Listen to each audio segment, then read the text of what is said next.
kommunistische Organisation. Podcast. Welcome everyone to a new episode of the podcast of the Communist Organization. We are very pleased to have a special guest with us today, Booker Omole, who is the National Vice President of the Communist Party of Kenya. This is Anna and Max, are very glad to have you on this show. Welcome, Booker. Thank you very much, Comrade Max and Anna. And the Communist Party of Kenya is very delighted to get in touch with the Communist Organization in Germany to share our experiences and also, to keep on to mobilize the anti-imperialist forces across the globe. So I'm quite happy to be part of this podcast. And I know for sure it's going to be a learning experience for both of us. Thanks a lot. That's very much in our interest and motivation.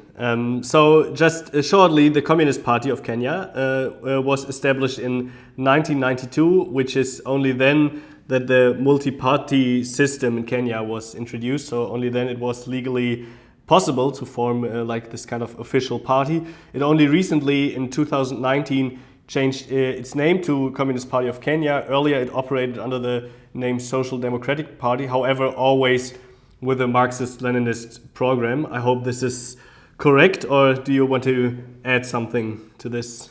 No, that's correct, comrade. Do you want me to probably give a short history of the Communist Party of Kenya? I think we'll get to that during the podcast, but we would be happy if you could talk about that. By that also, we can already mention that there's just recently has been a major book launch on a book that you have launched on the history of the Communist Party, where we can also put in the link in the YouTube comments, and we're happy for everyone to look this up. But we'll get to the part of the history of the Communist Party for sure.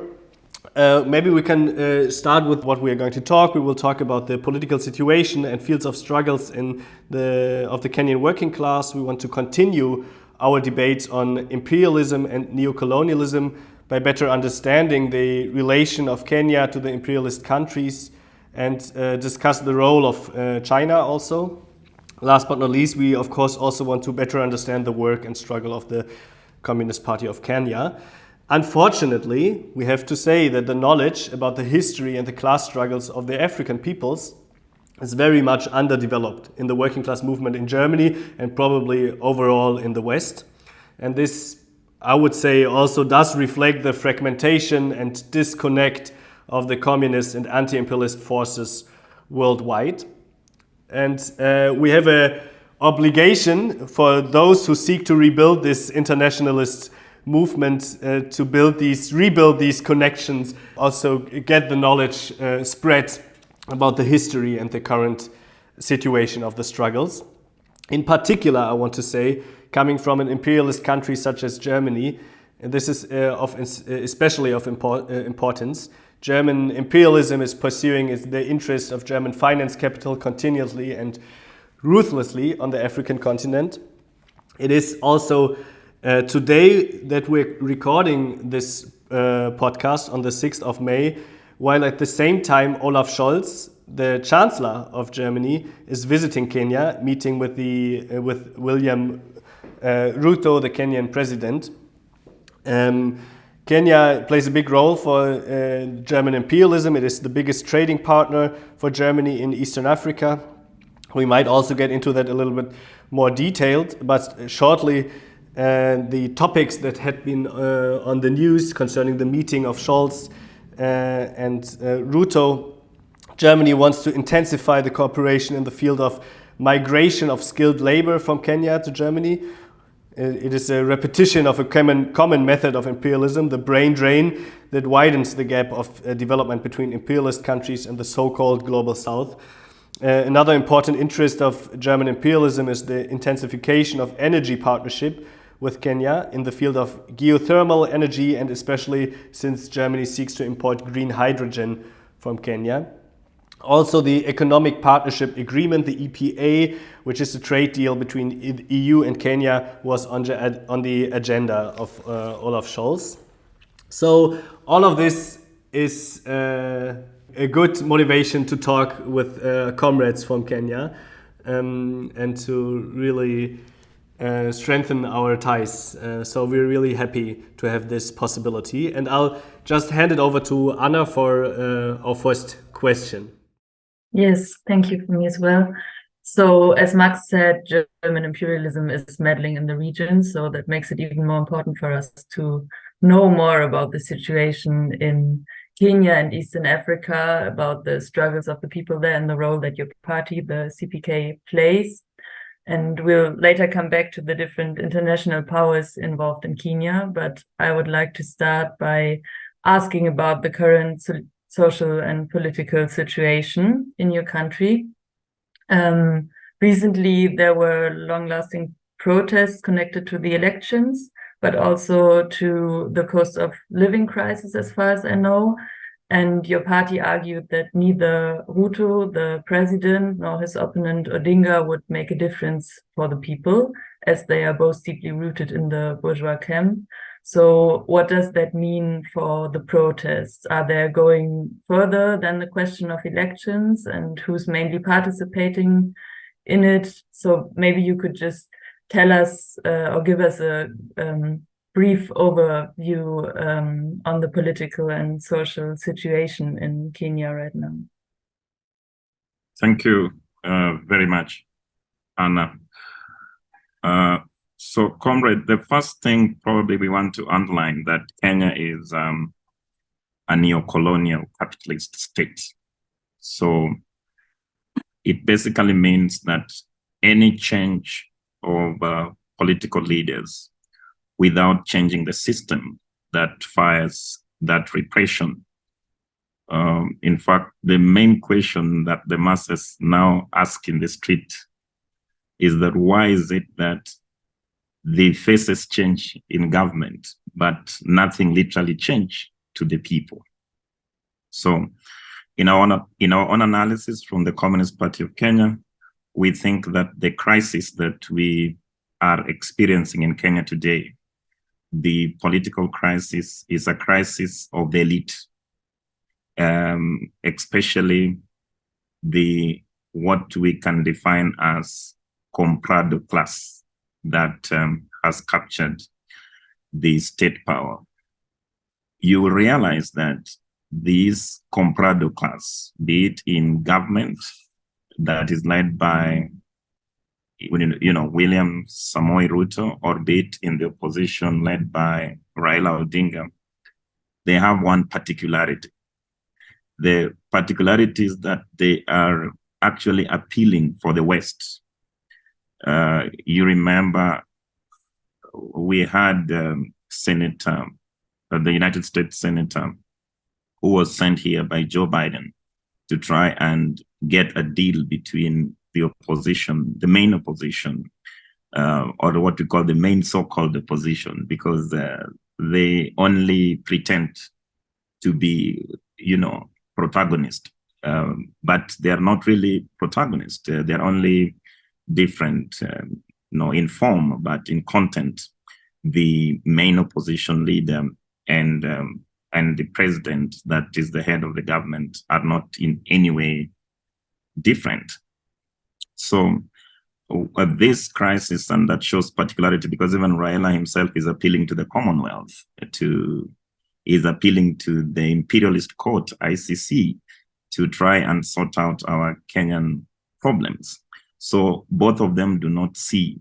In fact, their showdown in the streets is just to please their foreign backers, to show that, who is powerful in Kenya and who is in a good position to broker Kenyans. The Kenyan state, comrades, we say it is too weak to repress us. So they have to form alliances of repressions abroad to help them, further their repression. So for the crisis among the masses, which is mainly the skyrocketing prices of basic commodities, we also have, mainly lack of food, starvation among the lower the lower cadre of the economy, or mainly what you can call the majority of the jobless people.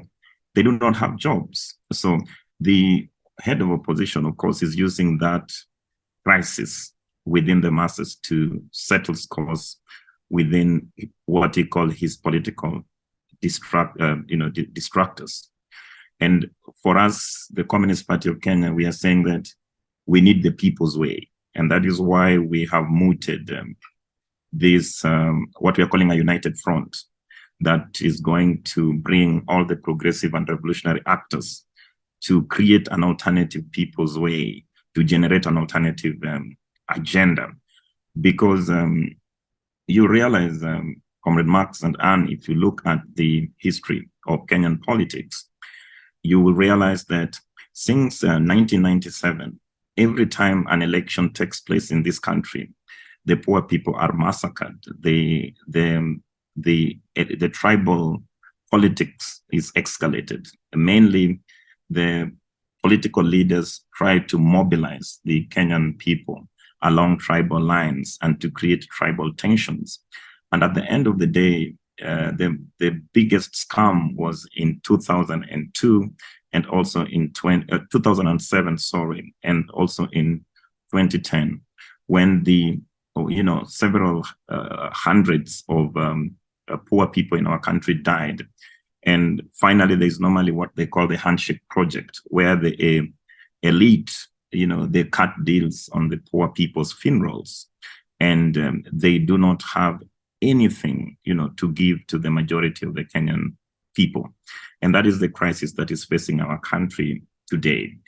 And remember also this crisis in the economy.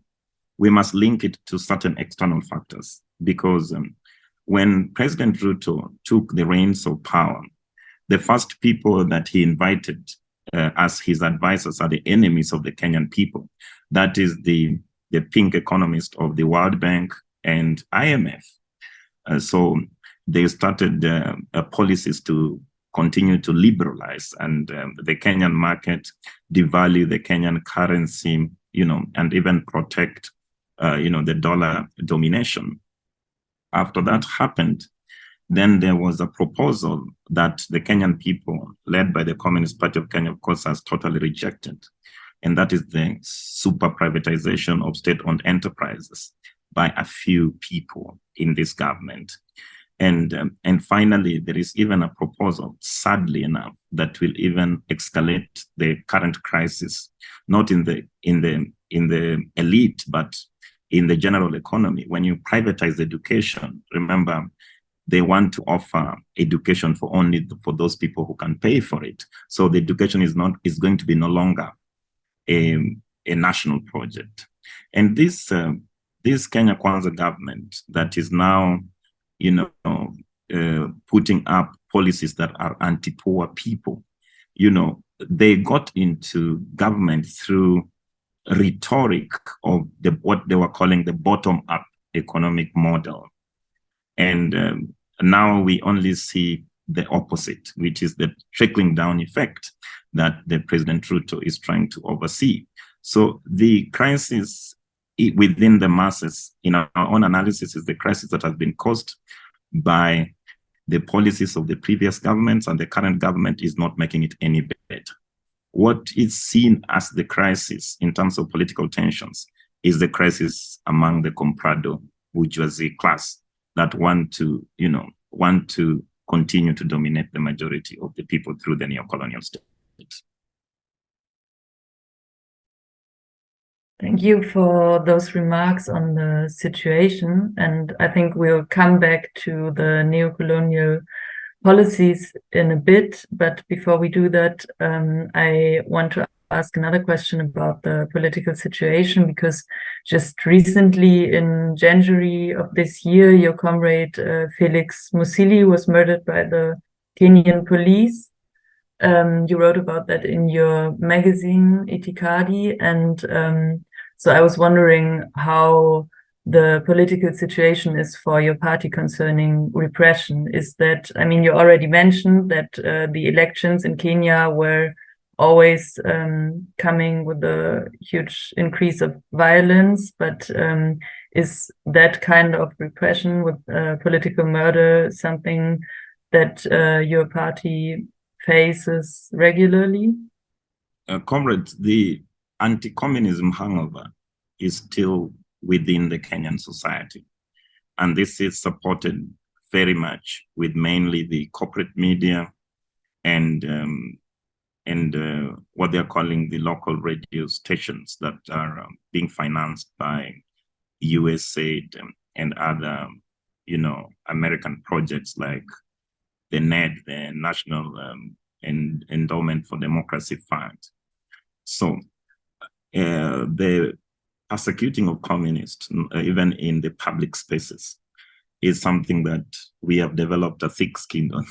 So it basically only now worries us when the state, institutionalize that anti-communist,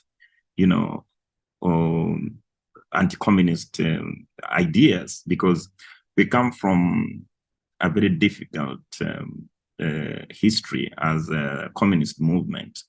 And it's not only until very recently that we were allowed to exist legally. So the assassination of Comrade Felix Musili that took place was, a painful reminder that, some people still think in this country that communism is a crime, and we should be apologetic to them for being communists. And we were loud and clear. And we know that Felix was assassinated by the state.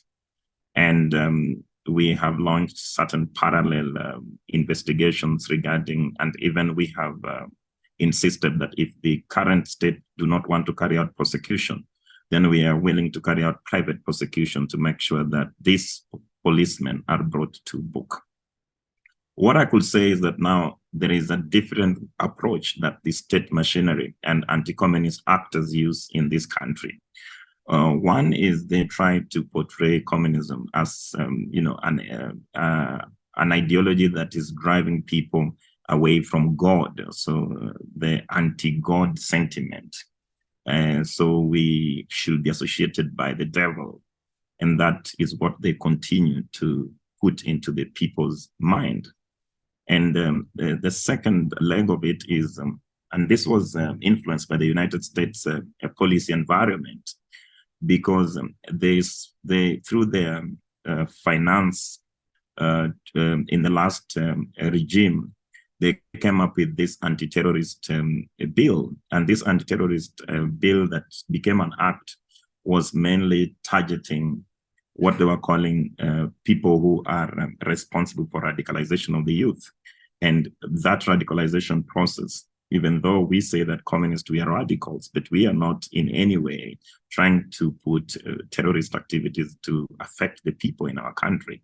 So they always find a loophole to try and prosecute communism, even without saying it, by saying that, oh, Booker, you are radicalizing the youth, or try to arrest you, or just because of the way you look, and try to align you with some Muslim clerics that also they claim are radicalizing people in the madrasas. So they are coming up with very ingenious ways to try and, prevent us from organizing, at least legally, because the Kenya Constitution 2010 that was passed give us all the mandate to exist as communists, and even the freedom of thinking and having any political ideology of our choice. So within the legal space, it is very difficult for government to criminalize our organization or to criminalize our members.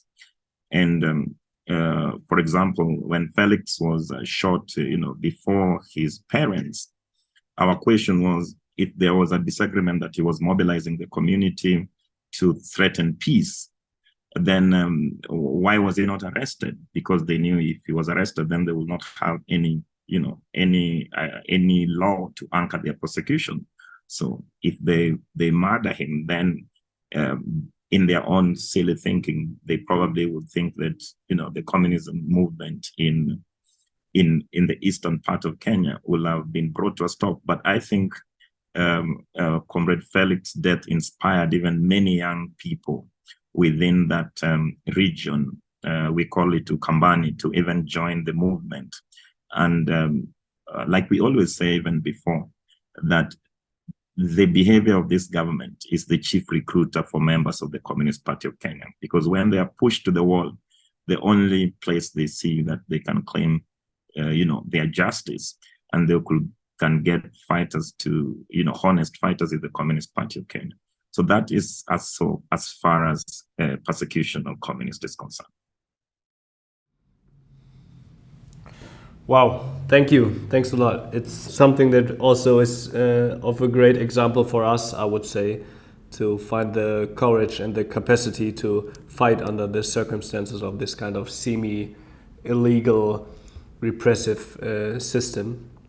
To get back to what you've already been starting to talk about, the kind of neocolonial system that has developed inside Kenya. You've already mentioned some parts of it, like the IMF, the World Bank, the kind of privatization politics.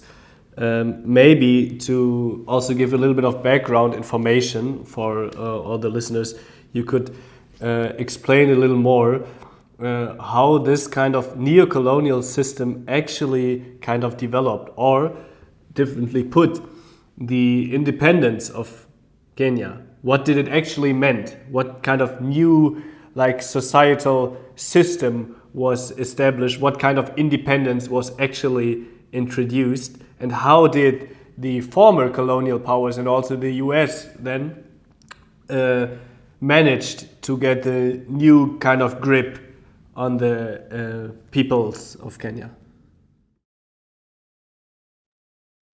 Yeah, maybe to open my sentiment is that the neocolonial state has only perfected its art in the recent times, but it has existed with us since independence, since 1963. And I think it's important to note that the tactic, especially at the point of independence, that was used by many political powers in Africa remains more or less unchanged. For example, if you look at Kenya, we do not count ourselves as an independent country from the Communist Party of Kenya perspective. In fact, we say that the Communist Party has three characters. The first thing is to fight for our full independence and sovereignty. And also, the second one is to maintain the legacy of our liberation heroes like Dedan Kimathi, who was not a communist, but was a progressive nationalist. And finally, the fight for socialism. So those are the three characters in our party. And why do we say that we are not fully independent country? When the British colonialism was defeated in Kenya, and they were suffering, several losses at the hands of, now they call it the popular Mau Mau, but it was the National Kenya Land Defense Force at that time. They suffered, unrecoverable losses, and the deaths on the predator forces side were very high. And the cost of running the colonial government under the East African, what they were calling the East African Limited, because there was a company that was running our country at that time, was very high. So they did not want to leave Kenya with humiliation. They do not want to leave Kenya with defeat. So they wanted to negotiate independence, the Kenyan independence, to retain the interest of the white minority, the big landlords. That was the main essence why they negotiated at that time. And remember, in 1963, the struggle was already bipolar, in the sense that even in the Kenyan national discussion, the fight for independence, there were people that were already aligned to the USSR, thinking at that time, and that was led by the late Jaramogi Oginga Odinga. And Jaramogi was a very progressive nationalist. And something interesting happened at that point of independence, because we had now the so-called our founding father of independence. I don't like to call him our founding father because he was the most corrupt and the biggest, land grabber in our country. But when he came from London, he was the one that was circulating a newsletter of self-rule. So this newsletter made him to be arrested by the British forces. And when somebody is arrested, the masses, it becomes a symbol of unity of the struggle. And the demands, even from the Mau Mau side and the people who are fighting for independence outside, were demanding that Jomo Kenyatta be released. That was the demand. But it doesn't mean that Jomo Kenyatta was any progressive. He was only person that was just looking for leadership, and he was seeing himself, instead of the white man dominating, he was seeing himself as the black man dominating our country. So that was what happened in our country that made the majority of the people to be united. There was also another source of unity, because there was the leader of the peasant movement, which was Dedan Kimathi, that was leading an armed struggle in the forest and making sure that many casualties were received on the British side. So every time the people, the masses, supported Dedan Kimathi unconditionally, at the same time, they were calling for the release of Jomo Kenyatta from prison. The British colonial regime wanted to negotiate with Jaramogi to be the president, as long as land remained in the hands of the British landlord, as long as, he was going to be the puppet of the British Empire in our country. And Jaramogi told them off. So just like in South Africa, when we had our comrades like Oliver Tambo, like Joe Slovo, like Ruth First, fighting when Mandela was in prison, the Dutch administration at that time, that was the border regime, they went to negotiate with Mandela in prison, because they were not going to be able to negotiate with the communists that were leading the movement outside the prisons. So that is also what happened in our country, and a deal was signed. And one of the sellouts of our independence that now is celebrated within the British and the United States circles, even though they killed him as well, is Tom Mboya. And that Tom Mboya, and they started what they're calling the Manchester Constitution, that was meant to be a tool for independence.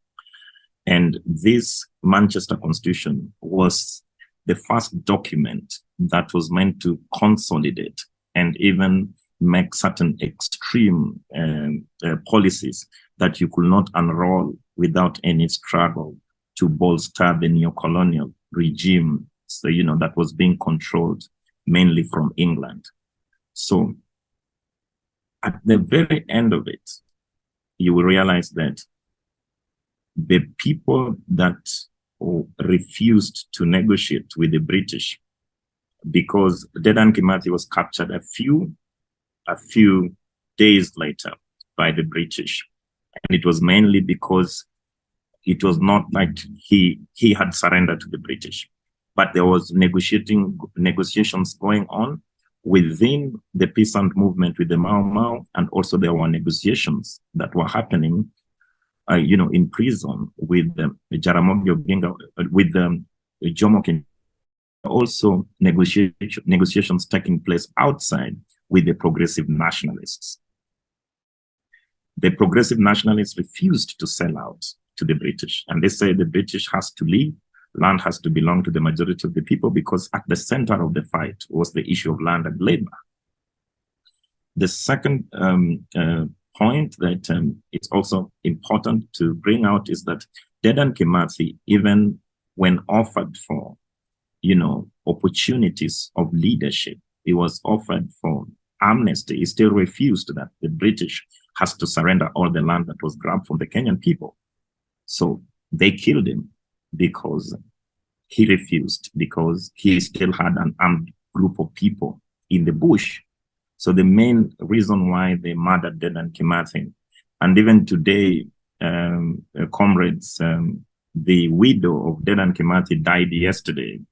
That is Mukami Kimathi. And he died asking the Kenyan government that he would like to know the grave of, of his husband before his death. He wants to give Dedan Kimathi a decent burial.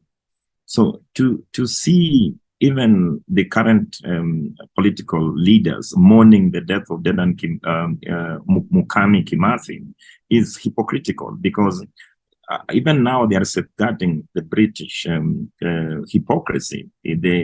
They do not want us to know where Dedan Kimathi was buried. They do not want us to give Dedan Kimathi a decent burial. And every time the current British administration, they do not show any regret for having humiliated the people for all that years. In fact, even to say sorry for them, it's a big issue for them to say that. So in actual sense, the Kenyan independence was negotiated to bolster neocolonial system. That is the point I wanted to put across. And there's a lot of similarity with that in the South African situation. Remember, Oliver Tambo was murdered. Remember, Joe Slovo was murdered. And remember, Ruth First was murdered. And many other communist revolutionaries were murdered before independence. So only those people who were willing to negotiate with the colonial regime at that time were left to leave, to sell out, to auction their country to the foreign government. Now, how did the neocolonial? What are the tactics, of the neocolonial? Because that will interest us a lot. Because the neocolonial government is only a continuation of the colonial government. And it was, first of all, there was a discussion to change tact.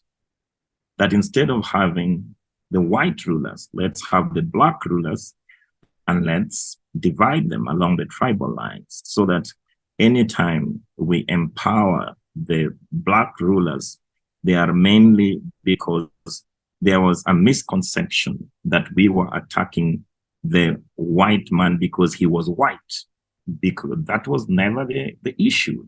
We were, in fact, when the white man arrived in our country, they gave us mirrors, and we had not seen mirrors before. We used to see ourselves, in a bucket of water. And they were welcome. They gave us a bicycle, and they were welcomed. So there was never any hate for the white people when they arrived. In fact, they were welcomed. They were given food. They were given drinks. The only confrontation between the white people and the black people is when the white people realized that they were being isolated from their right to land, and they were being told that now they have to pay certain taxes to these people which they did not know. So that was the confrontation. So using the race equation, the white British was able to bring that confusion that now you have the black people leading you, and now you are free, and and people believed it for a long time. And the Kenyan politics from that time continued to take its tribal shape, because the radical leaders were highly already disorganized by the regime. Jaramogi Oginga Odinga was already in house arrest. The people that were opposing the neocolonial arrangement and the negotiated independence were already in jail. You can check about the Kapenguria 7, because they were in jail for quite a long time. And the people that were outside were already either defunded humiliated, and, and exiled. So it was a better environment for them to push their political agenda. But the neocolonial state as a continuation was just not a political domination. It also had its economic character, because the most important was how to extract wealth from Africa, to extract wealth from Kenya. So everything else in the superstructure, in terms of its politics, in terms of the race equation, was only something to hide even a more, dangerous economic repression that was going to underline. So the first thing was, even to date, comrade, sadly, we still have white people, white British landlords still having, keeping their stolen land since independence. And the biggest one that even continues to kill workers in our country is called Finlay's, that is the biggest exporter of tea and coffee and flowers. And they are running what the Communist Party of Kenya call the modern day slavery, because they have renegotiated with the government, several governments of the day. And this negotiation, and this is typically what a neocolonial system do, is you make sure that you reduce the economy of your country and put it at the service of the countries of the metropole. And this was done clearly because all the undignified work is done in Kenya, and all the dignified work is done abroad. So that means that you're saying that you have been hired people. This may sound funny, but even some people tell us that they have hired African people as bird chasers. So you have 500 people to chase, women chasing birds with tins, and you think you have employed them. In fact, it is the biggest humiliation you can do to anyone. The second part of it, in these plantation companies, there is no policy, local policy, to ensure that there is processing or value addition being done at home. So that means the entire economy in Kenya, in terms of plantation segment, Kenya has been reduced to a raw material exporter. So that means if you reduce a country to a raw material exporter, then the country has taken a trajectory to that cannot sustain industrialization. So that was very important, that even though the Black people are in power, but make sure that all the industries that process their materials, all the marketing industries are done in the West, mainly the British at that time. And even the service sector like tourism, which was mainly made for the British, affluent class, the British privileged class. They also find a way to make sure that the tour companies were actually operating within the Western bloc, and all the payments for the tourists were all done. All they came with the tips for the drivers at home, but everything else was paid abroad. So the economic repression that was underlying, that people were not seeing, was even more tragic. And even if I could give you another example, is the second hand, to reduce the Kenyan economy to a second-hand economy. If you don't manufacture anything, what it basically means is that all our clothes come as second-hand clothes. All our cars are second-hand clothes. In Nairobi here, we call them mutumba. They used to be mocked as the clothes of the dead king or the clothes of the dead queen. But now people, we talked against them during the colonial period. But now people are saying, these second-hand are much more quality. And, when you win the people's minds, then you even colonize them. You colonize them more. So that kind of system, that is how it has been sustained through economic. And what about social? because even cultural advancement in terms of neocolonial states is quite controlled from the Western Empire. For example, if you come to Nairobi, you will find the British Cultural Center, you will find the French Cultural Center, and they pretend that they want to integrate the African culture with the Western culture with a way to enrich it.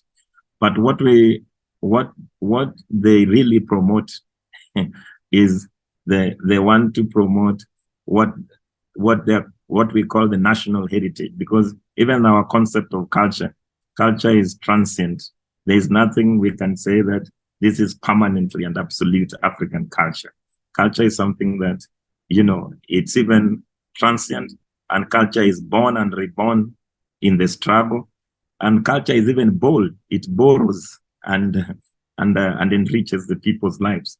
But for them is to maintain the backward collaborators culture as the Kenyan culture. That is why I don't know in Germany, if you know, everybody around the world know Kenya Maasais, the Maasai community, because that is what the British wanted to promote outside there. The Maasai were the biggest collaborators. They were the people that were allowed to be in the police force, and the most hated tribe from other communities, of course, were Kikuyus and Luos, which they thought were the biggest rabble rousers during that time. So maybe I can take a quick step and bring out the aspect of the competition between the United States and the British, because there was a moment that the British domination in our country was under threat. Remember, Jomo Kenyatta was supported by the British to the hilt. And in fact, the British Empire even created what we call the Batuk, the British Army, to protect him against the Mau Mau or any of the communists like Booker who wants to overthrow them at that time. So when this was happening, the United States were already planning for an offensive to get also the cake in Kenya. And for them, they wanted to sell to Kenya democracy. So the United States came to Kenya to say that the British is supporting a one-party dictatorship. And now with Kenya, it needs democracy. We want to democratize Kenya. And that happens just in the early 80s. And there's something else that follows. So what basically happened was the British fight for democracy in Kenya won the hearts of many opposition leaders that saw it as an opportunity to create their political parties. But this fight for democracy within the Kenyan situation was not fight for democracy. It was democracy among the capitalist political parties, because they ensured that communism was still illegal. So it was only democracy as long as any communist organization is not allowed.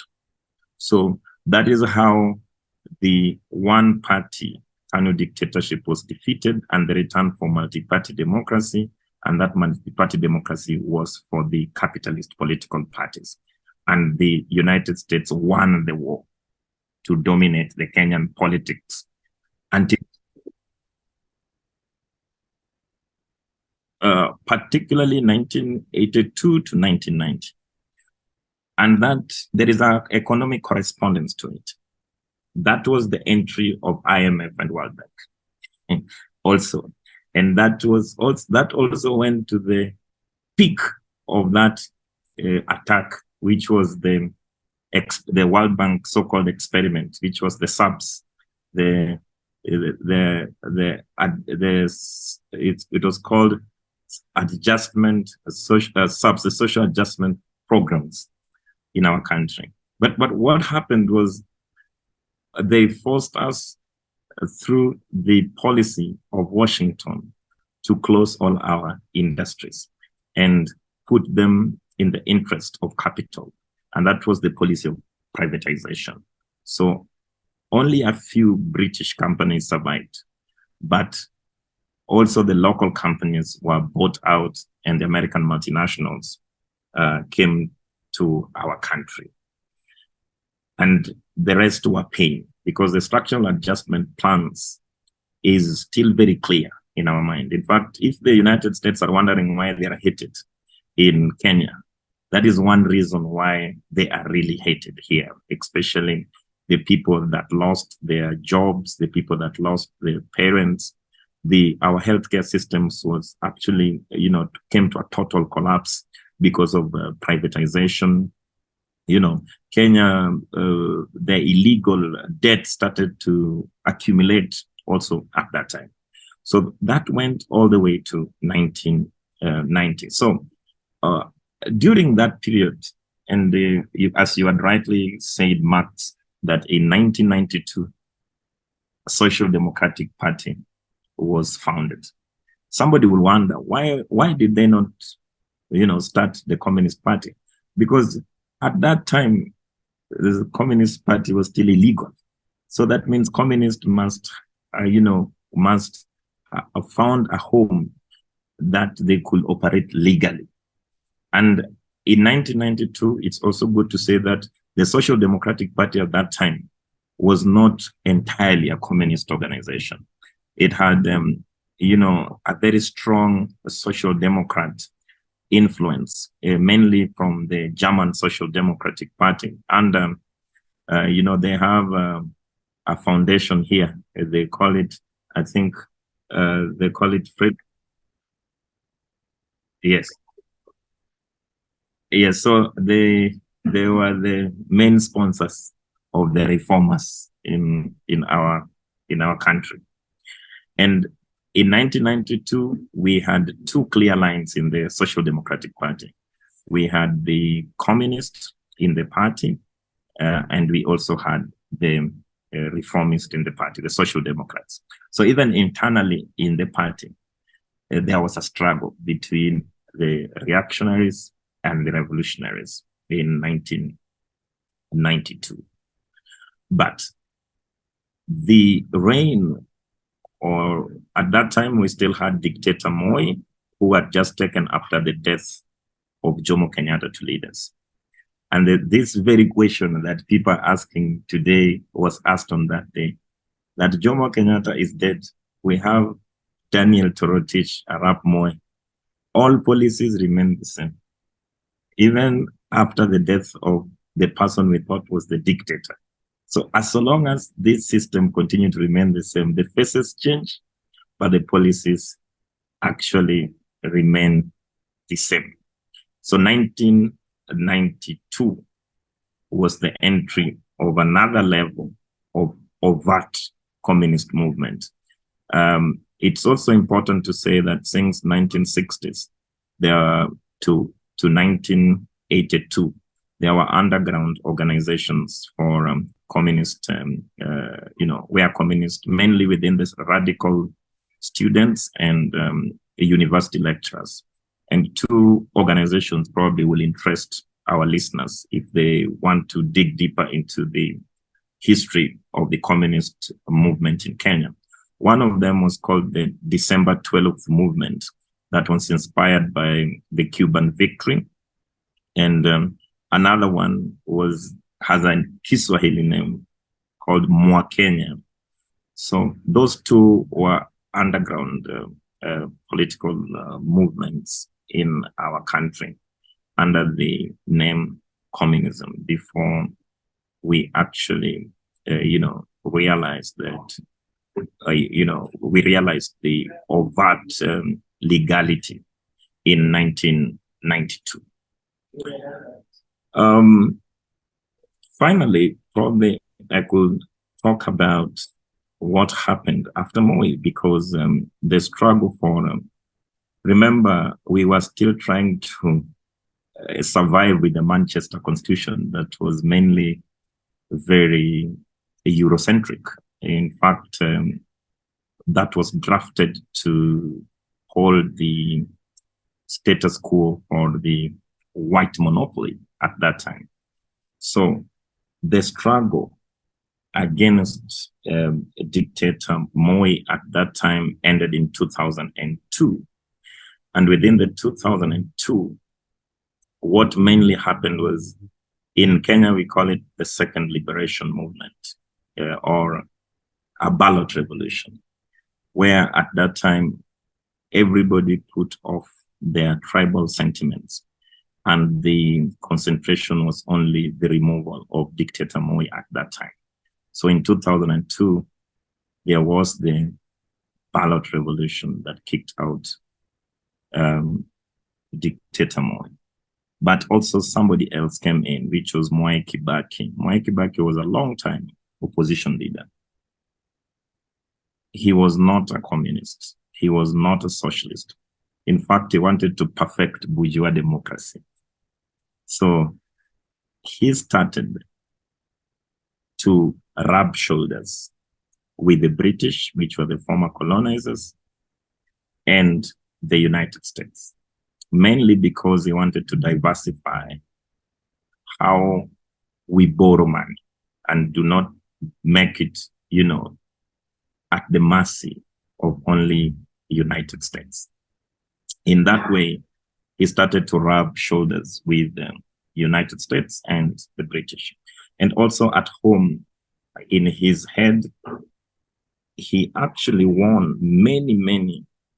For us, it was an anticlimax, comrade. Because why do we say it was an anticlimax? Because when Moi won, when Moi was defeated and Mwai Kibaki came to power, there was some celebration, even among the left.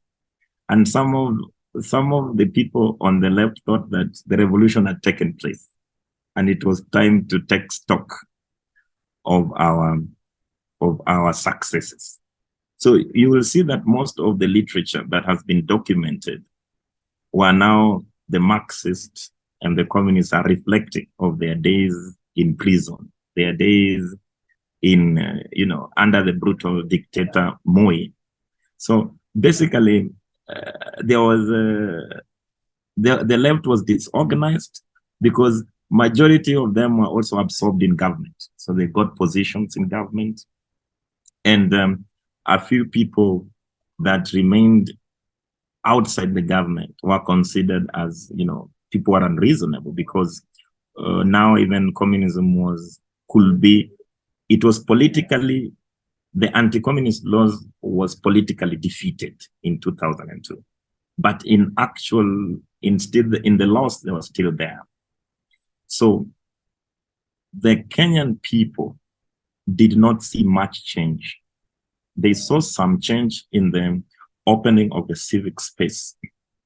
And also they saw some change in terms of foreign policy of our government. Maybe at this time, it's also important to say that the Kenyan people are never proud of the foreign policies that their successive governments have continued to implement.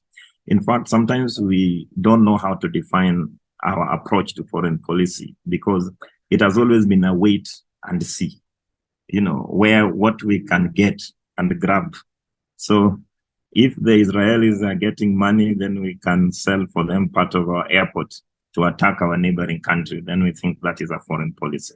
So, but for the first time in 2002, we saw a deliberate trajectory also to seek partnership from the East, mainly China. And you will see there was a lot of involvement of China and Chinese companies during the 10 years of Kibaki administration. But the masses were not happy. Even though there was change in government, most revolutionaries were in government, life was even becoming difficult. So they said, no, comrades, I think the problem is the constitution. So the fight for the constitution, a new constitution, to kick out the British colonial, constitution and start the process. This process had been halted during the dictator Moi, and so many lives had been lost in the streets fighting for this new constitution. So with the coming back of Kibaki in government, you will realize that the fight for the Kenyan constitution took place. But when the Kibaki administration realized that the Kenyan constitution that was existing gave him too much powers, and changing that constitution will dilute his powers, he started to implement anti-people policies. And that will lead to a constitutional moment after so many deaths in the street. In 2010, that was a constitutional moment for us. Now, you will also realize that in 2010, in the period of 2002 to 2013, at least there was a progressive foreign policy in our country. And even as we move forward, that progressive foreign policy continued from 2013 to 2017. But did the character of the neocolonial state change? The Kenyan Constitution 2010, which is more progressive. In fact, from the Communist Party, we say that if we get power through the electoral processes, we don't see our chances getting power through that. But if we get, then the Kenyan Constitution 2010 can be interpreted to actually implement the first minimum program for a socialist government. And it's quite progressive. In the development of the Social Democratic Party of Kenya, between 2002, when we could talk openly about communism, the contradictions between the reactionaries and the revolutionaries became even sharper in the party. Because now we were saying that if you are a social democrat, then you have to go and start another party of social democrats. Because for us, we were only calling ourselves social democrats because of the bourgeois legality. But at the moment, we have no reason to hide. We have to call ourselves who we are. And that led to the victory of the revolutionaries within the Social Democratic Party in 2007, where the revolutionaries won, and all the documents were published as a Marxist-Leninist, party of a new type. Even though the name still remained in 2007 as SDP. But its character, its organization, its decision-making became permanently in a Marxist-Leninist direction in 2007.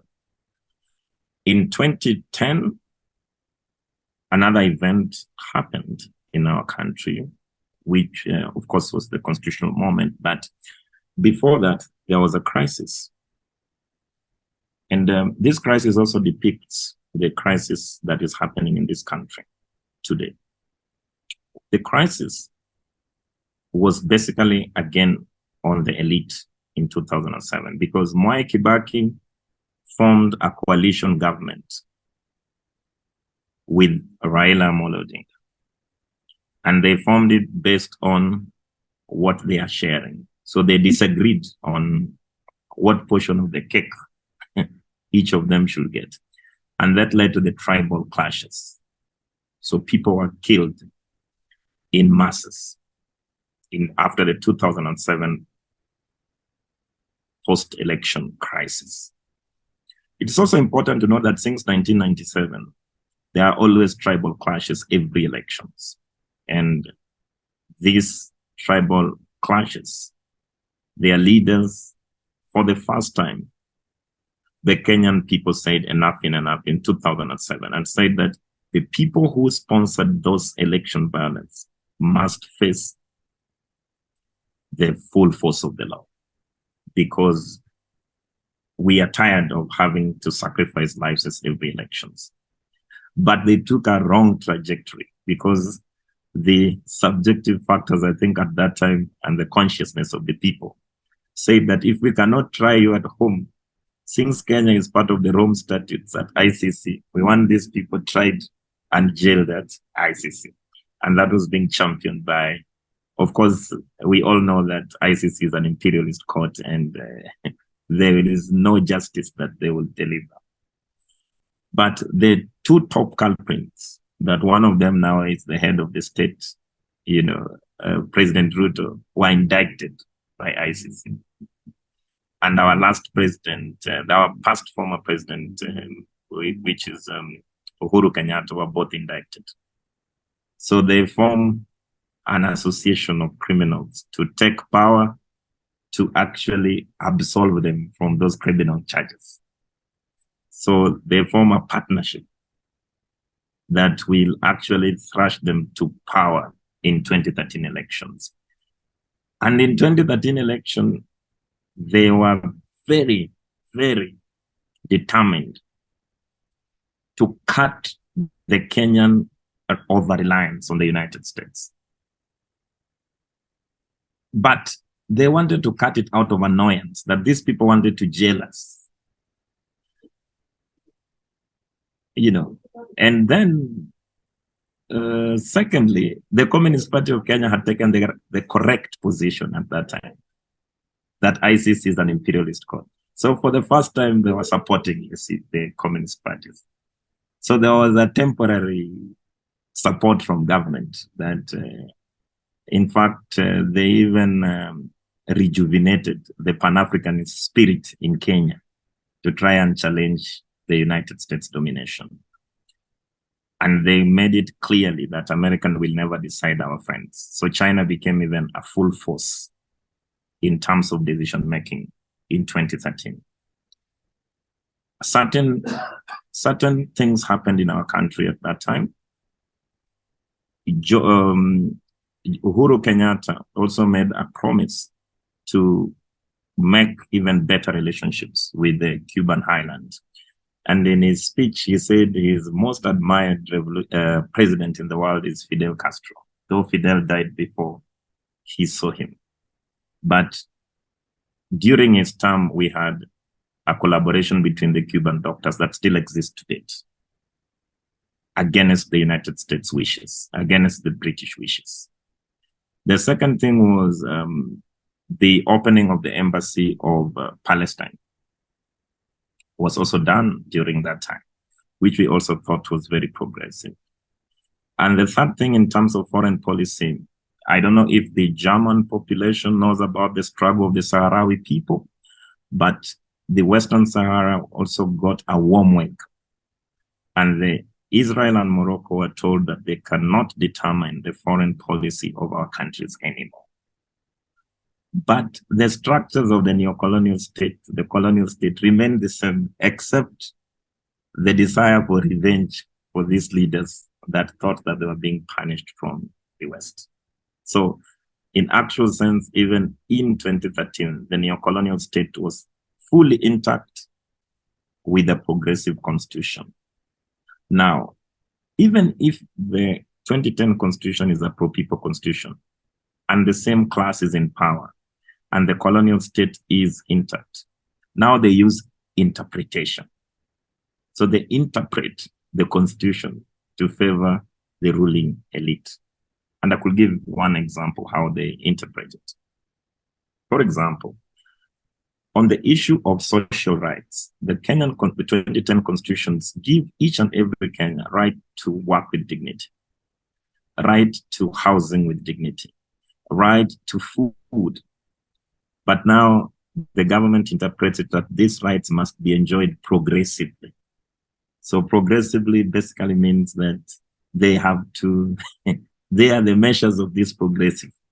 So basically, we still have, unfortunately, the majority of the people in our country living like in a war zone, in slum areas, in teens, in polythene houses, while the constitutions actually guarantees them right to live like human beings. Another one is the issue of land, because land is very central in our struggle in Kenya, comrades. The Kenyan constitution gives a three-tier land system. That means we have public land, we have community land, and we have private land. And private land should be subordinated to public and community land. But interpretation of that constitution by the elite always put private land at the top. Even though now we have reduced, the constitution has reduced the lease agreement. The colonial British agreement was 999 years of land leases. Now they have gone to 99 years for the land leases, which for us, we still think is worth struggling from. So in our own analysis, comrades, what I could say is that the neocolonial state is still very strong in our country. Its international partners have even gotten much bolder. Now we don't even have one foreign military base like we had before. The United States now have another military base in the Kenyan north and one in Mother Islands. And also Kenya is used by mainly imperialist powers to control, the regional resources. Like now we have our brothers and sisters fighting in Congo, or, we have our brothers and sisters fighting in Somalia. We have, we say that Nairobi basically is the belly of imperialism, that the imperialists want to hold us tight. They don't want to leave it, because when they leave it, they will not succeed in the Horn of Africa, because they have been rejected everywhere. In Tanzania, they suffered isolation for the longest time. In Uganda, they can only negotiate so far, but they can never have their way. So it's only in Kenya that imperialism have their way with the ruling elite. And that is also the challenge that the Communist Party of Kenya continue. Even though we have been accommodating revolutionaries from the region when they are fighting, for example, the Sudanese Communist Party now operates from, within the province in Kenya. We have the South Sudanese Communist Party operated here for a long time. But we also want to fight our fight to the logical conclusion instead of just hosting comrades to continue advancing their fights. So mainly what I could say is that the United States and the British lost completely in terms of influencing Kenyan foreign policy because of that mistake of ICC from 2013 to 2017. And they started planning to implement, to recruit and impose their puppet upon the Kenyan people because they had lost. So they took an advantage of a disagreement between the deputy president and the president in the last 10 years and recruited the deputy president, which now they are perfectly, put in power in State House. And now you can see, even from Germany, you will see how many trips has our president made to Washington since he was elected. And he is now talking about what is calling the opening, and this, Obama also tried it in our country, a Goa program, where you create special economic zones. In these special economic zones, the American multinationals come and they produce things and they negotiate to get they get subsidized electricity, they get subsidized water, they get tax holidays for 30 years plus, they suspend all labor rights for that in the name of providing employment for the people. But actually it is, it's total slavery. Now we have seen a return of that policy back because President Ruto promised the poor people that he wanted to produce jobs. So one of the things he's structuring with his American brothers is to multiply these labor camps to continue to suck the Kenyan labor. So that is, by and large, comrades, how the neocolonial system has continued to dominate us to date. Yeah. Wow. Thank you.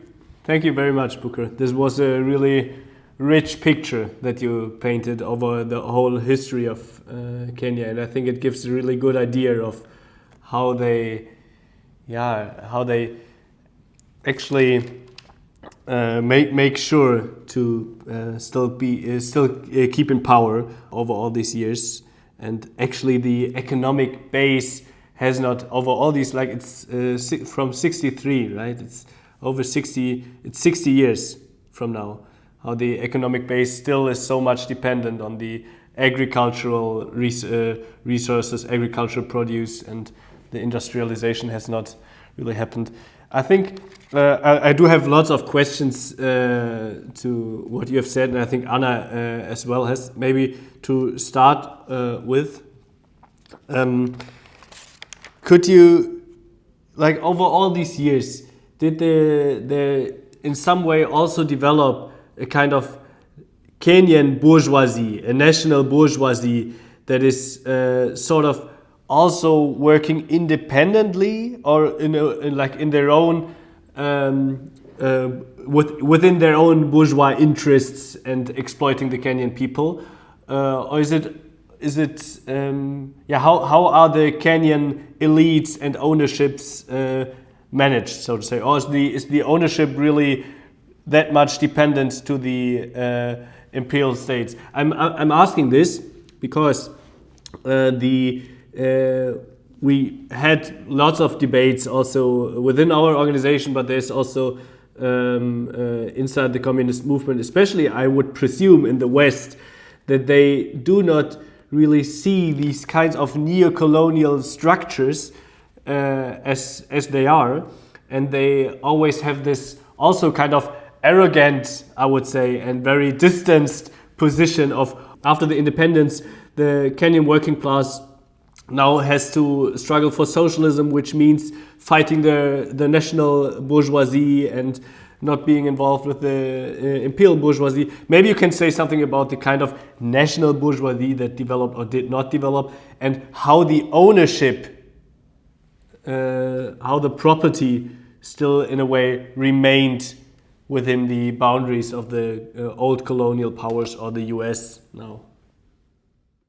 Thank you, comrade. First of all, the contradictions between the national bourgeoisie and the international bourgeoisie is even sharper in the neocolonial environment.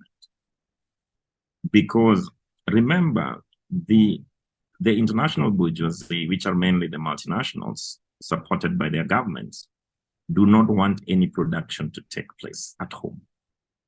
For them,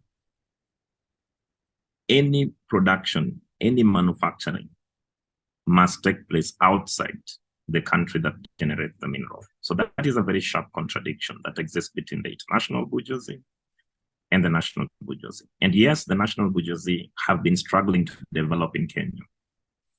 And the attack on them has even been more aggressive in their businesses. And sometimes we have fight wars together, especially informed by them, by our idea that we need to develop industries locally. And when they start the campaign, I think during the Mwai Kibaki administration, there was a big campaign for the national, under the umbrella of the national bourgeoisie of Buy Kenya, Build Kenya. And they were forcing the government, the Kibaki government at that time, to create policies to safeguard production in Kenya.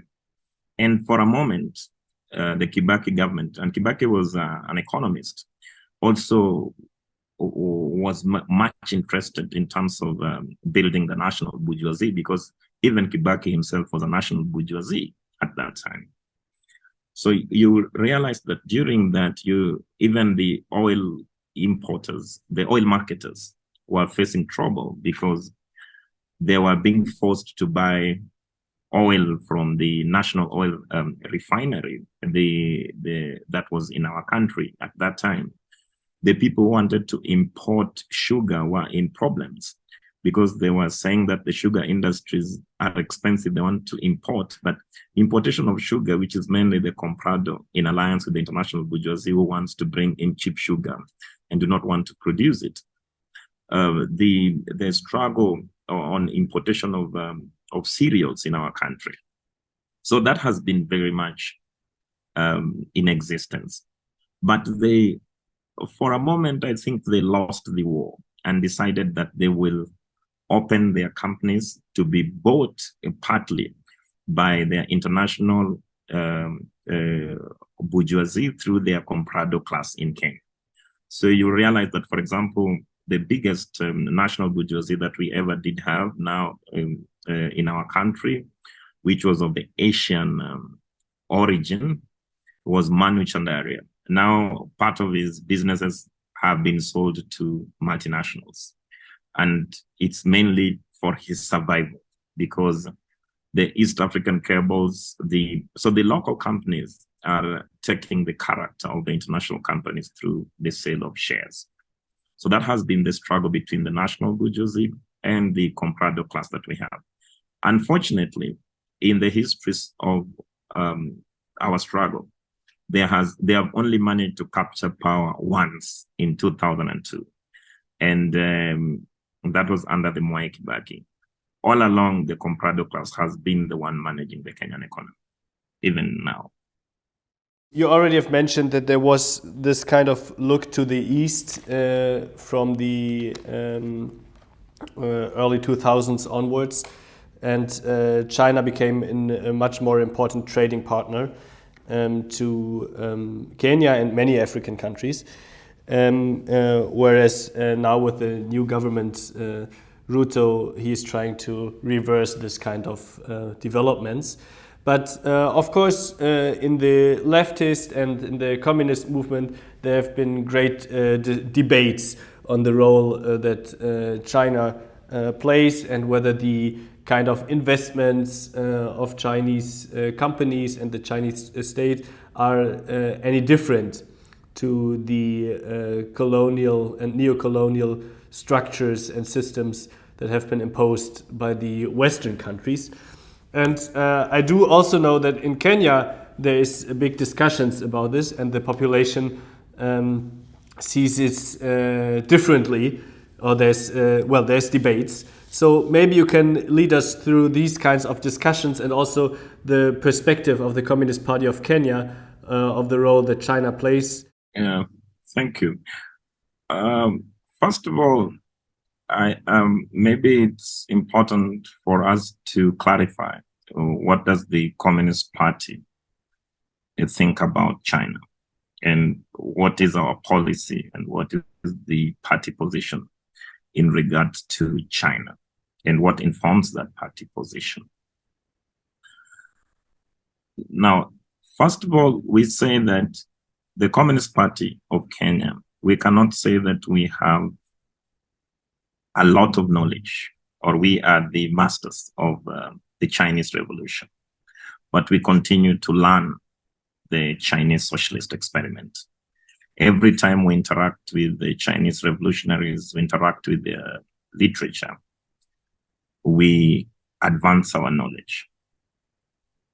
But there are also, in the international development of socialism, we see a deliberate role of Chinese socialist experiment to advance world socialism. And sometimes we go back to, even though at that time he was talking about contemporary, contemporary Marxism, but there's one clear point that Comrade Hugo Chavez, before his death, made that impacted a lot of debates within Africa. Within the United Nations, the discussions has been to reinforce the South-South trade. And that reinforcement has been called upon for both capitalist and even socialist countries to try and escape domination of the North. Now, during that address, what Hugo Chavez says that there is the need not just to reinforce the South-South cooperation, but also to defend that the world does not need a policeman in the name of the United States. And in that end, he said, our desire from South is a multipolar world. So the multipolarity. So we have seen Communist Party taking certain positions, even in the international working class movement. Most of that position originates from that analysis that we are better organizing in a multipolar world, other than a world dominated by the United States as a hegemony. This we can even enrich further and look at it in a very practical context. After the fall of the USSR, who has been giving life to socialist experiment across the globe?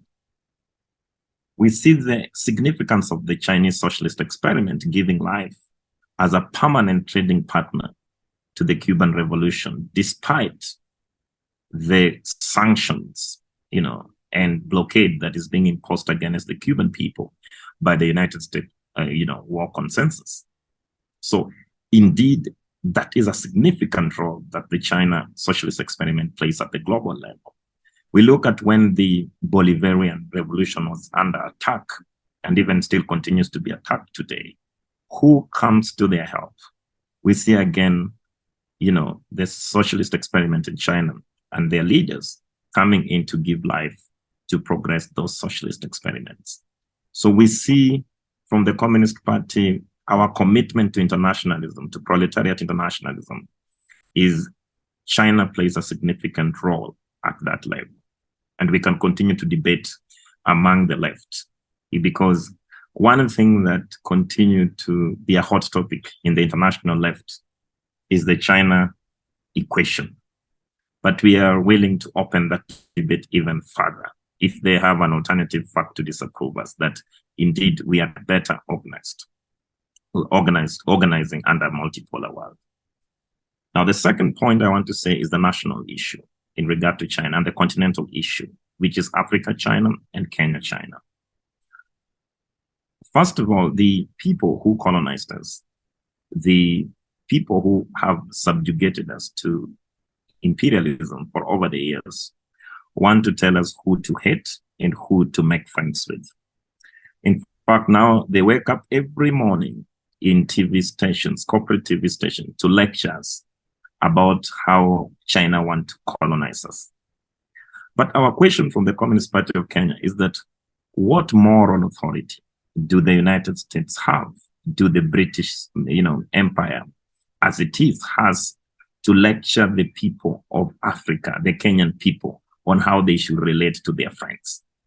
We find that very disturbing. And even far more, comrades, it's the amount of money that has been invested on anti-Chinese campaign in Africa. It is amazing how the NGOs spending billions of money in terms of creating an evil out of China. And they don't care about the normal people in our country. They did it the same with the USSR. They did it the same with the communist as an ideology. Now they're doing it the same with China, and they expect us to trust it. And we return peace to them by saying that we can criticize China, but not in the cynical and the racist way that they want us to do. They want to escalate everything that happens in regard to Chinese companies in Africa and to make them look like it is the permanent policy of CPC. And that, too, for us, we think it's dishonest, because we know the savagery that continues. Even now, comrades, we have Dutch companies in our country here that are using difficult chemicals. And this is a fact. They are bypassing all Kenyan authorities. The workers are dying. We have people in Finlays that are dying, being beaten by their employers. But any little incident that happens in the Chinese businesses, it is being escalated and being, proven to be the permanent policy of the Xi Jinping's regime. And that, for us, we think is the dishonesty of that, arrangements that we have. So we will say that even if we look historically from the African perspective, the comrades, you realize that we have even closer cooperations and closer historical connections with the heroic people of China. Even in terms of colonialism, the Chinese was colonized by one of the brutal colonizers, the Japanese imperialism. In Kenya, we had the British colonialism. So we say that we see a lot of historical connections between the the Chinese socialist experiment and the heroic people of China and the African people. What else do we expect, from United States to do if they see that their domination is being challenged? Look at even the way the BBC and the CNN covers the stories from Africa. It is annoying that they continue, even the movies that is being disseminated in Africa. There was one that they popularized. They made some, I think for that we saw that they probably are running sort of ideas, because now they are recruiting blacks to act in movies. And then in that movie, the CIA becomes the hero and the heroine in terms of saving the African continent. So they think that we don't see it. So Wakanda is being promoted as the most Africanized thing. So, and we feel tired of this deception from the West. And we say that for us in Africa, we have learned a lot from Chairman Mao, from a peasant economy to now a developed economy. If they think that we do not have, because for them, they think we don't have any rigor. We don't have a way to logically think for ourselves, so they have to control us. Let us deal with our Chinese brothers and sisters, and we will find out. Because for them, we only found out after we welcomed them in our continent. Another thing that it's also important, that the arrival of Chinese capital in Africa was welcomed by both the progressives and the reactionaries. They saw a sense of freedom. In fact, they welcomed Chinese with open hands. For the first time, they could negotiate with World Bank and tell them to go to hell. For the first time in their life. For the first time, they will tell IMF, we do not want you to interfere with our internal policies. And they will go to China, and China will put in money to develop infrastructure. For the last 10 years, comrades, you realize that the Kenyan infrastructure, particularly within Nairobi and its satellite town, has enormously increased. What about those contracts that were signed 30, 40 years ago with American multinationals, the Starbucks of these worlds, that were still carrying feasibility studies 40 years down the line? No stone was turned. And now we can see Chinese money in Africa, removing people from extreme poverty. I remember in 1990s, when Kenya was almost, facing a difficult situation, the political leaders tried to negotiate with World Bank about our loan environment. They were not listened to. They were mocked, and they were told, you people, you're charlatans. You cannot run your economies. We have seen the Chinese authority adopting one policy towards Africa, which is a policy of friendship. That if you have a problem with the debt, let us come and we talk. And we have seen the Chinese authority talking to African leaders and writing off debt. There's an incident, I don't know if it appeared in German television, where the Chinese, during the COVID-19 period, there were some illegal African immigrants, mainly that had traveled to some cities. And they were working there without being disturbed. But during the COVID-19, the Chinese authority had to take charge and make sure that everybody was protected from COVID-19. But it was being represented by the Western media as if it is a permanent policy to kill the black population in China. So I think the Chinese government dealt with the situation very well. And even they told the African people that were there, first of all, we have to take care of you, we have to treat you, and then you have to normalize your stay in China. We are not saying we are going to. I was thinking if they were caught up in the United States, they would have been thrown in cages. It will not have been the same policy. The other issue is racism. For us, we see racism, Chinese racism and United States racism are different. The CPC has not institutionalized racism. That means if you meet a racist China, his government does not support him. In fact, his government discourages him and punishes it. So if you meet a racist China, you're not bothered about it. That racist Chinese does not even have power to do anything to you. But what about the United States? The racism has been institutionalized within the government infrastructure. It's being supported by the state in itself. So we are saying that for us who are building socialism, we will want an independent and sovereign country in Kenya for us to make our decisions internally without interfering with our own processes. And of course, finally, when we are to mention China in its own context in Africa, and even if you look at the numbers of people that has been removed from extreme poverty, both in China and Africa. In fact, even in the United Nations, China has been a biggest contributor in terms of addressing the issue of poverty.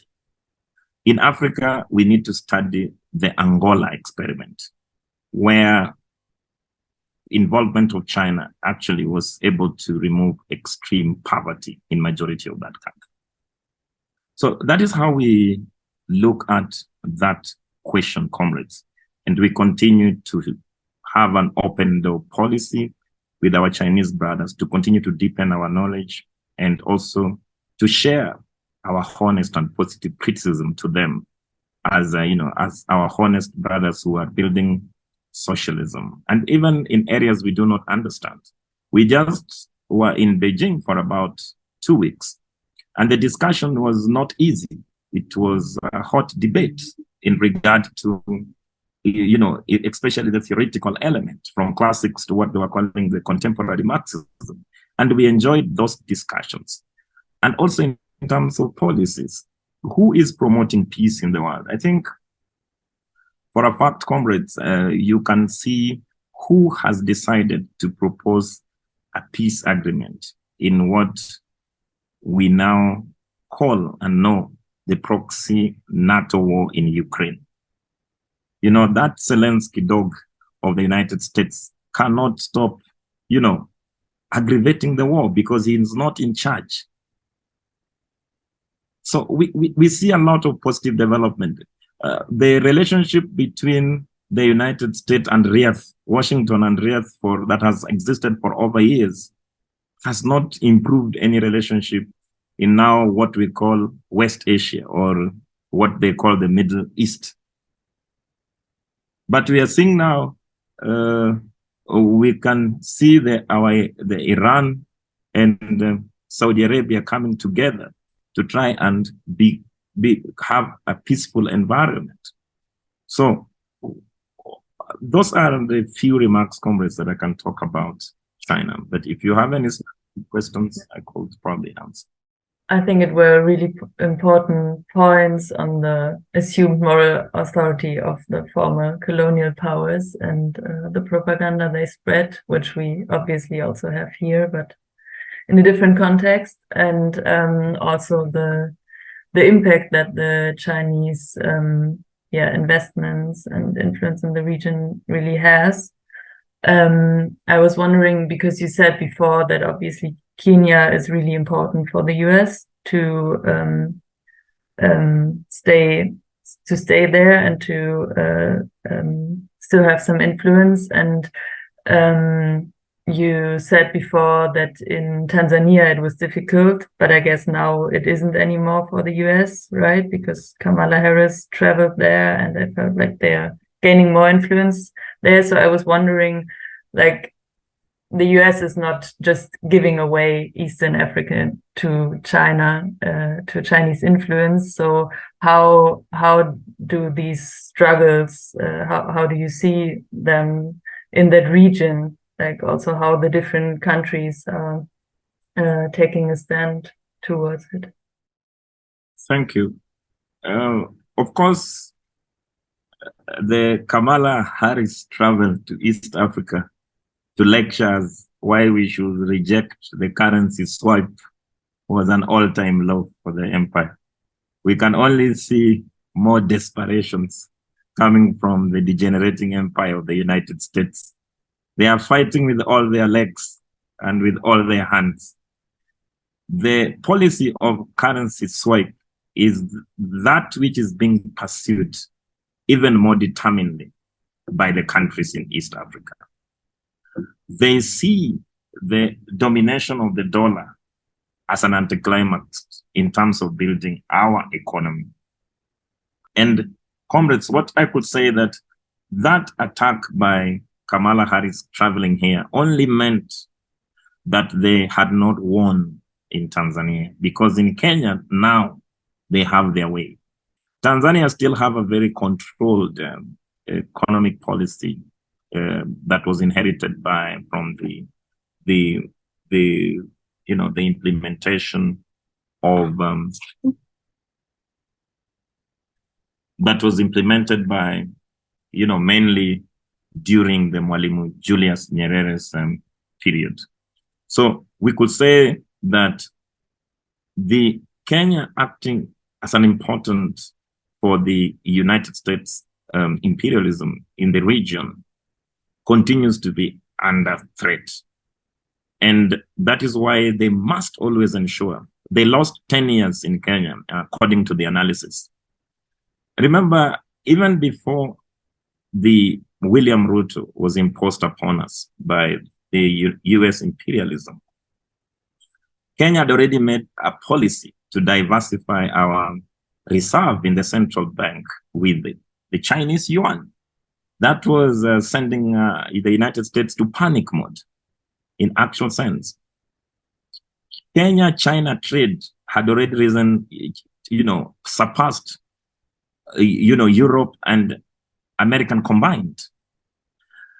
The only thing that was left was Americans spending money and using the Kenyan government as a conduit to finance wars in the region, especially AMISOM in Somalia and other war communities in East Africa.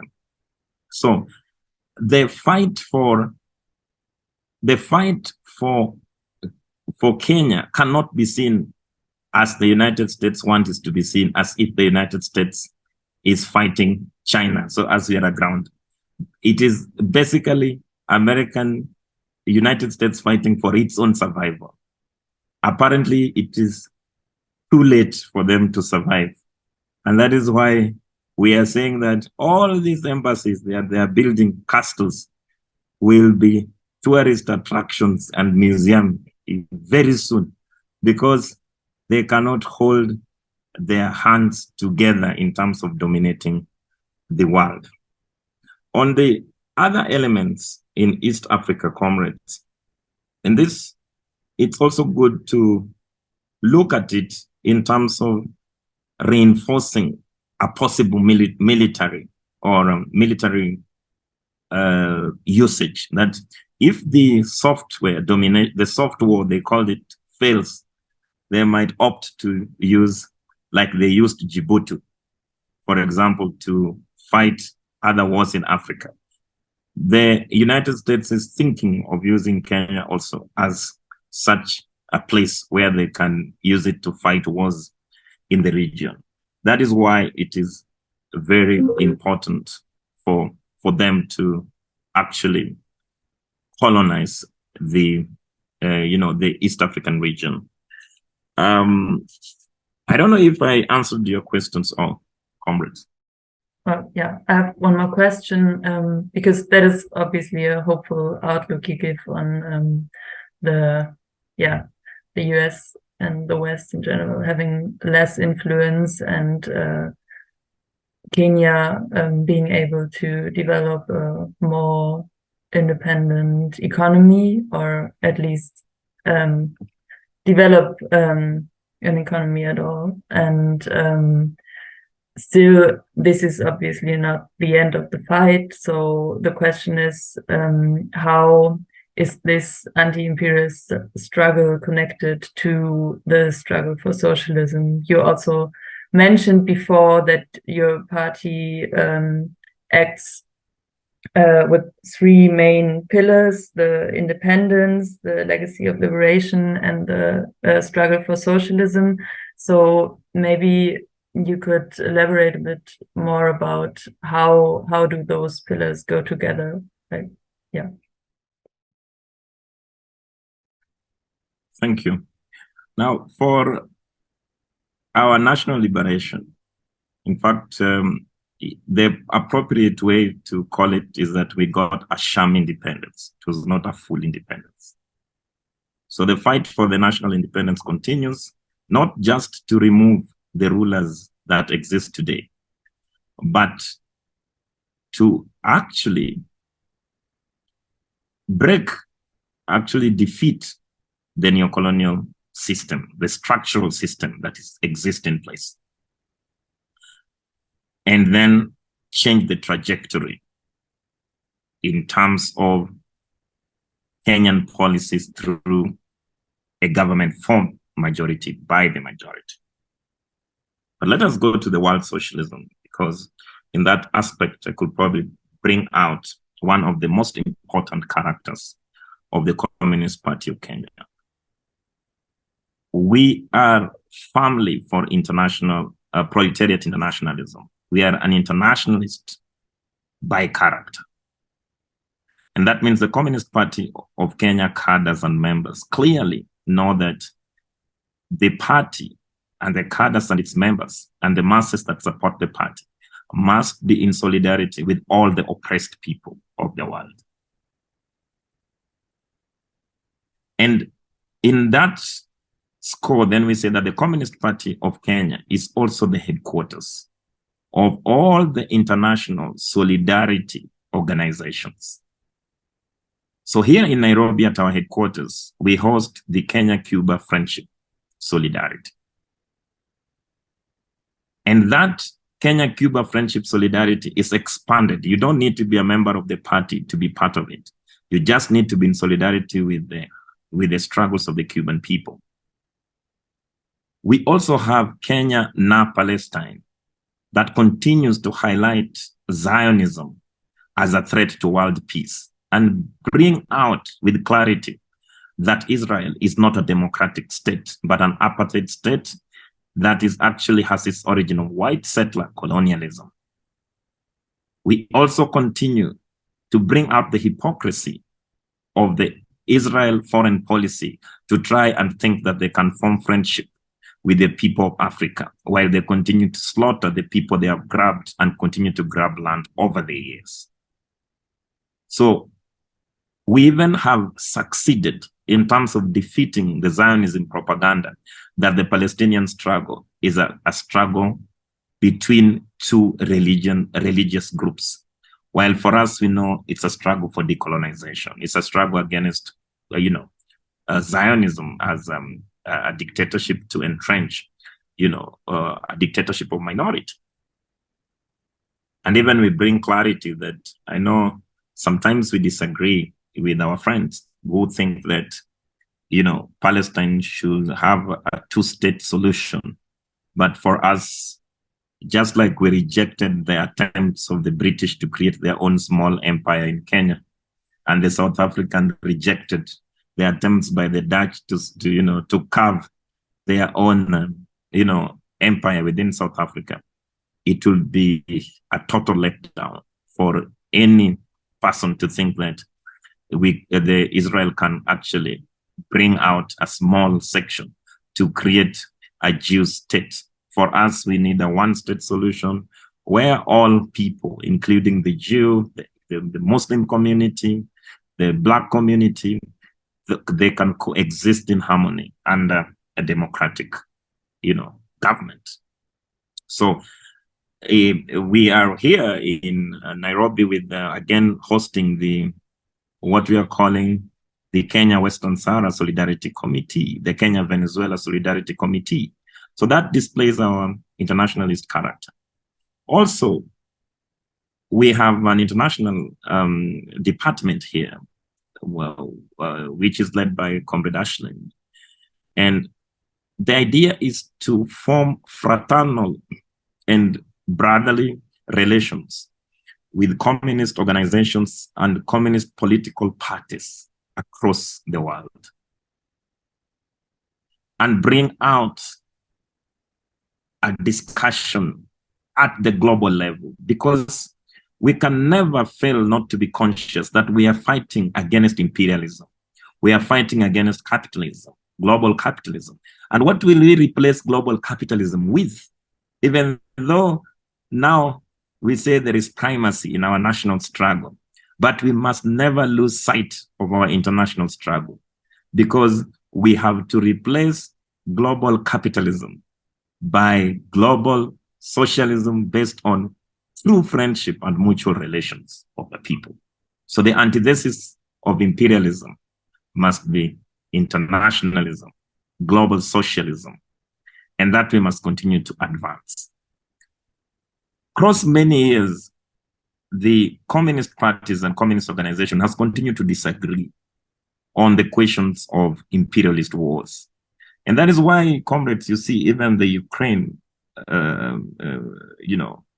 conflict that is being fueled mainly by the NATO members is still dividing the left. So for us, if we fail to associate with the comrades organizing, be it in the imperial core, in the global south or the global north, we need to continue to change ideas and experiences, to clarify questions that continue to divide the global communist movement. Because for a moment, at least you and me, we want in our lifetime at least to have a global communist movement, so that we continue to, to give a viable antithesis to imperialism. So that brings out why we are in touch with this communist organization in Germany, and we will continue. And we have a clear way how we form fraternal relations in the party. For a fact, we always exchange documents and find to synthesize areas of similarity and areas of differences.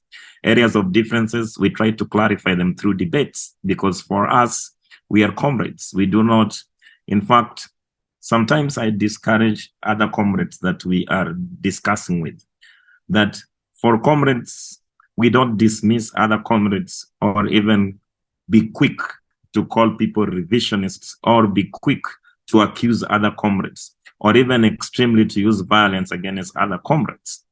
For us, we want to clarify and find areas of the departure and resolve them through honest debate and, based on our practical circumstances.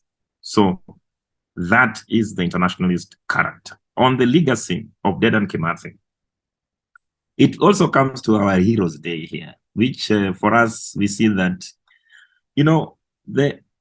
the people have been revising the Kenyan history. In fact, the Mau Mau and the Kenya Land Defense Force were called terrorist organizations. So it took us several years to bring them out as actually liberation movements.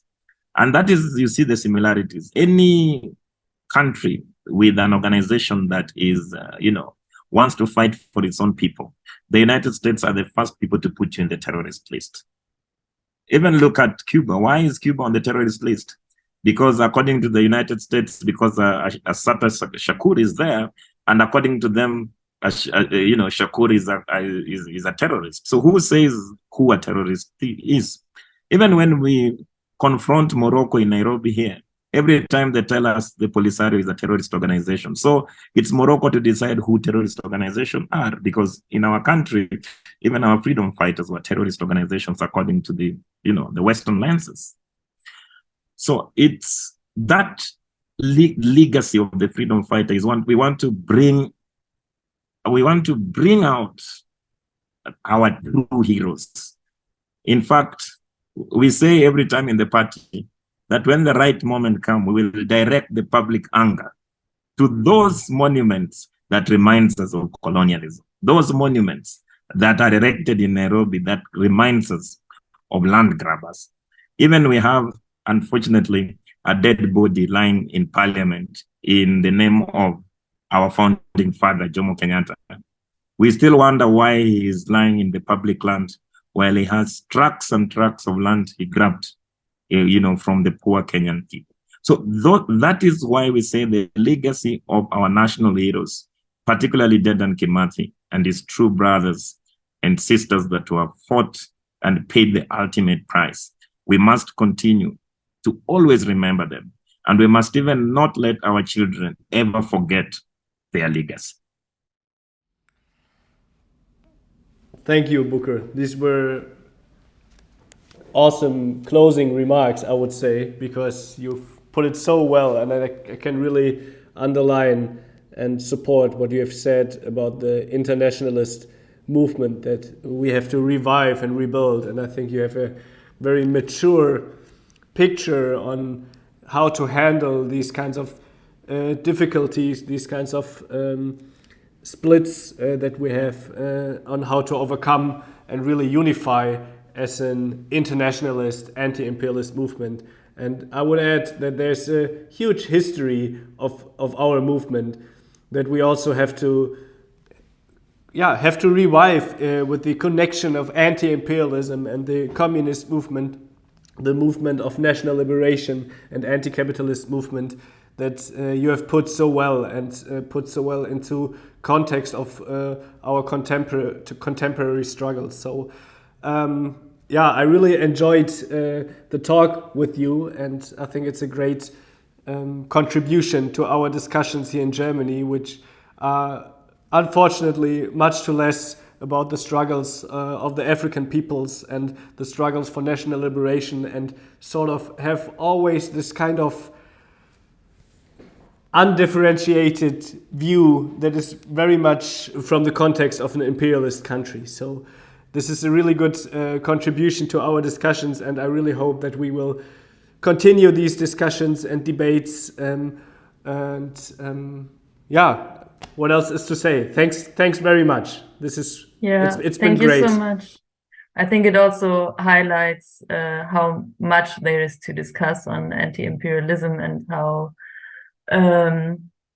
how good it is to have an insight from a non-Eurocentric insight, which we don't have so much, like Max said.